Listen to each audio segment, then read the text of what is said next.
कोई तो आप सबका त्याग महान है, इसलिए भारत को कहते हैं विश्व गुरु के रूप में देखता है। ये सब आप सबके तपस्या के कारण। और सभा में उपस्थित सभी प्रभु प्रेमी आप सबका मैं तहे दिल से स्वागत करता हूँ। आज बहुत सुंदर एक विषय रखा है, दो ही बात मैं बताता हूँ। एक, सनातन संस्कृति के अंदर कहते हैं वसुधैव कुटुंबकम, है ना, एक भगवान, सभी उसके परिवार है। इसको मानते हो कि दो है? हाँ, इसी लक्ष्य को लेकर हम बचपन से सोचता था कि जब हमने गीता पढ़ी, गीता में कहा भगवान कौन? कोटि सूर्य समप्रभा। सवेरे सवेरे उठकर उस सूर्य को देखता था, इस सूर्य को देख सकता, वो कोटि सूर्य वाला प्रकाश वाला भगवान कब मिलेगा? ऐसे करते करते गीता पढ़ते करते पढ़ाई तक आ गए। पढ़ाई पढ़ते पढ़ते समझ में आया, गीता पढ़ते पढ़ते गीता में एक जगह पर कहा अर्जुन के सामने स्वयं भगवान खड़े हुए, मूर्ति तो नहीं थी, चैतन्य था। अर्जुन को 18 अध्याय ज्ञान सुनाया, अंत में कहा नहीं, बैठ गया।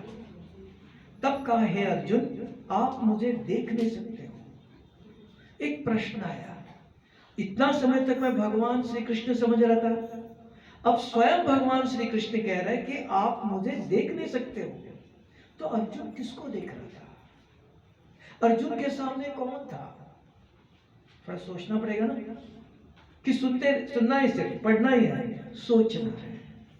फिर कहा कि आपको मैं दिव्य दृष्टि देता हूं। क्या उनके पास दृष्टि नहीं थी?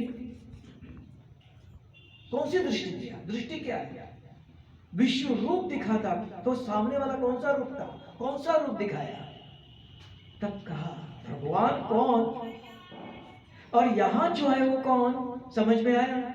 यहां देवी देवताएं हैं, भगवान एक है, वो ऊपर रहता है। किसी को पूछो भगवान कहां? ऊपर है। तब का वो निराकार है। तब का सत्यम शिवम सुंदरम, सत्य है, एक ओंकार है। तो वो निराकार जिसको दिखाया, वो श्री कृष्ण के तन में प्रवेश कर अर्जुन को ज्ञान सुना रहे थे। अर्जुन श्री कृष्ण को देख रहे थे, लेकिन उस निराकार को देख नहीं सकते थे। तब कहा मैं अपना रूप दिखाता हूं। वो कौन सा रूप दिखाया? कौन था वो? एक ओंकार निराकार अजन्मा है, जनन मरण में नहीं आता है। मानते हो ना कि दो है? अभी भी कुछ दुविधा है तो मुझे ही समझाओ, हम आपके सामने छोटा हूं, आप हमारे बहुत बड़े बड़े, है ना। जो मुझे समझ में आया कि एक निराकार हो जो कभी जनन मरण में नहीं आता है ना। बाकी सब जो नीचे है वो कौन? भगवान कह सकते हैं उनको? हमने एक भगवान नाम लगाया है, नहीं, भगवान तो एक। तो वो पतित आत्मा को पावन करता है, पाप कटेश्वर का। कौन सा ईश्वर है? अभी हमारे अंदर पाप है, कहां पता चला? स्वप्न बताते, रात को आंखें बंद करके सोते हो, स्वप्न कहां से आते हैं? पुण्य आत्मा कौन? पाप आत्मा कौन? महात्मा कौन? किसको कहते हैं? जो कहते कम से कम 1 महीना काम और क्रोध के स्वप्न नहीं आया, अंदर चित्त शुद्धि है, स्वच्छ है, तो उसको कहा महान आत्मा, पुण्य आत्मा है, पूजनीय वो है। क्रोध का अंश भी रह गया तो कह सकते हो नहीं है ना। पूज्य कौन? किसकी पूजा करता है? पुण्य आत्मा कौन? तब का वो एक निराकार सच्चिदानंद स्वरूप, तो उसको कहा वो भगवान। समझ में आया, गीता के अंदर ही है, लेकिन उसको समझना पड़ता है। लेकिन एक दुविधा है, ये क्यों नहीं हो रहा है कि आज तक हमको कहा जो सुना वो सुनना है, पूछना नहीं कुछ, क्योंकि बुद्धि नहीं दी। तब माताएं जब मंदिर में जाती है, भगवान इस बच्चे को पैसा दे दो नहीं कहती है, सद्बुद्धि दे दो। तब इस ईश्वरीय विश्वविद्यालय में स्वयं गीता में कहा, यदा यदा ये धर्मस्य ग्लानिर्भवति भारत, भारत में और किधर नहीं, भारत एक अविनाशी खंड है, भारत में ही देवी देवताएं थे, वहां स्वयं आकर अपना ज्ञान दे परिचय देता हूं, मैं कहाँ रहता हूं, मेरा धर्म कर्म क्या है, मैं पतित आत्मा को पावन करने आया हूं, एक निराकार हूं, सच्चित आनंद स्वरूप हूं। सही है ये? मैंने गलत तो नहीं समझा? मानते हो कि दुविधा कुछ है तो अभी पूछ लो, क्योंकि हमको भी कुछ सीखना है आप सबसे। हमें जो समझ है सही नहीं कहता हूं, ये मेरी मान्यता है, फिर भी कुछ ऊपर नीचे हो सकता है, तो अगर आपके पास और कुछ हो तो समझा सकते हो। सही है तो आप बताओ यही सत्य है, वो हाथ उठा के बताओ। सही मानते हो? सही मानते हो कि कुछ दुविधा तो नहीं है? हाँ, महाराज जी क्या कहते हैं? और कुछ है? मान्यता हो? तो हमारा लक्ष्य है कि बहन जी पूछ रहे थे, बहन जी एक ही लक्ष्य है, एक ही भगवान के बच्चे, वसुधैव कुटुंबकम का, है ना? दो नहीं है, एक परिवार है, हम सभी सब एक होना चाहिए। भारत में देखो एक हाथ से नमस्ते नहीं करते हैं, दो हाथ जोड़ते हैं, आप भी और हम भी एक ही है। तब हमारे अंदर प्रेम है, सद्भावना है, आइए बैठो बात करो। ऐसा नहीं कहते आपको ये नहीं करो, किसी को चाय चाहिए, किसी को कॉफी चाहिए, किसी को दूध चाहिए। भारत में सभी को स्वतंत्रता है, कोई एक दूसरों के गुलाम नहीं, आपको जो चाहे आप कर सकते हो। तब भारत माता का, माता सभी बच्चों की है, एक नहीं है, इसलिए भारत में सभी धर्मों को पूरा अधिकार है, सब मिलकर एक गुलदस्ता में देखो पत्ते भी है, फूल भी है, हम सब मिल करके चले। इसका मतलब आप ये छोड़ दो, ये नहीं करो, नहीं, हर एक को जो अच्छा लगता है वो करो, स्वतंत्रता है, ठीक है?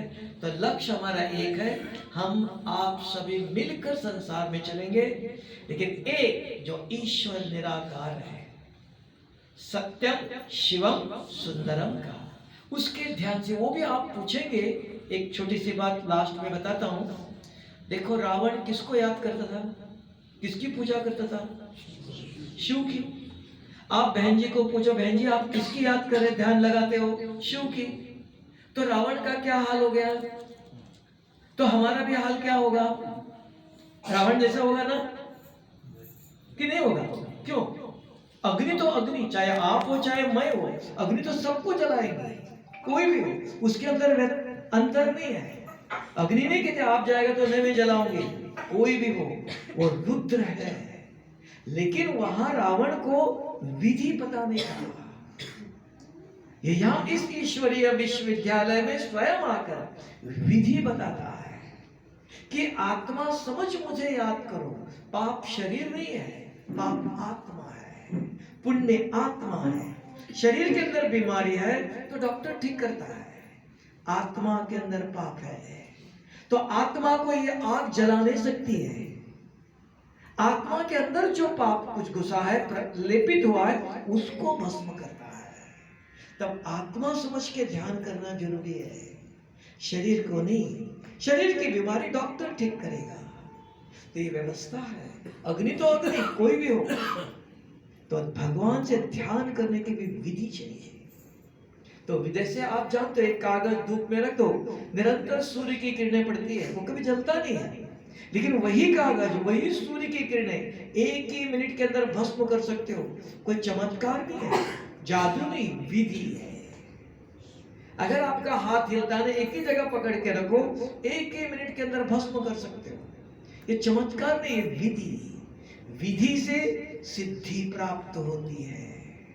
तो इस ईश्वरीय विश्वविद्यालय में उस निराकार सच्चिदानंद स्वरूप निराकार परमात्मा, तो सत्यम शिवम, उसको ध्यान करने की विधि है। आत्मा समझदार करो। कल शरीर लेके कोई जाएगा, यहां छोड़ देना है। तो जाने वाला कौन? वह आत्मा को स्वच्छ करना है। तो वो उस परमात्मा का संतान है। सही है? कुछ गलत तो नहीं? कुछ है तो आप भी हमको समझा सकते हो। इसके लिए आप सबका पुनः बार बार धन्यवाद करता हूं कि आपने बहुत अमूल्य समय देकर तो आज आप इस ईश्वरीय किधर आए हुआ? ईश्वरीय विश्वविद्यालय है, स्वयं ईश्वर ने आके बनाया है। यहाँ कोई गुरु नहीं, सब हम उसके बच्चे हैं, है ना। ईश्वर के विद्यालय में आए हो, आप सबका तहे दिल से मैं स्वागत करता हूँ। ओम शांति।